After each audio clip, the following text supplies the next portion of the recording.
Assalomu alaykum. Qadrli vodiylik dehqon bola kanali a'zolari.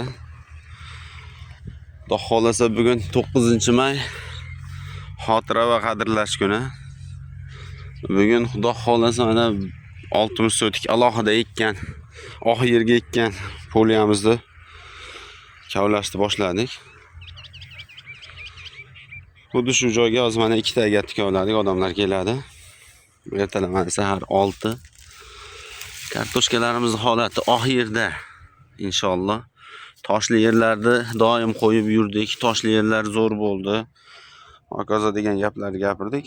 Natija zo'r. Oxir ham yomon emas inshaalloh. Hamma yer ishlovini bersa, qarasa cho'tki mana.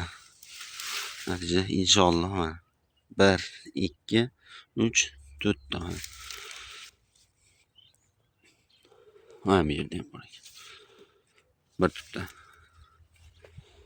İnşallah Xudo xolasa bugun boshladik.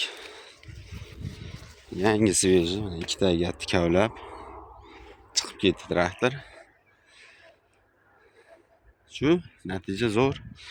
Shuni sizlar bilan bo'lishay dedim. Inshaalloh kavlash jarayonlarini qo'yaman deb traktorga yeta olmadim. Traktorchi tezroq yurib kavlamasa bo'lmaydi. Shuning uchun imkon darajasida harakat qildik. Keyin video qilishga mana nasib qilsa ko'ryapsizlar. Shuni ulashay degandim. Odiylik dehqon bola kanalida zo'r videolarni chiqarishga harakat qilamiz. Kanalga obuna bo'lib, like bosishni unutmang. Inshaalloh bundan zo'r videolar hali oldinda. Nasib qilsa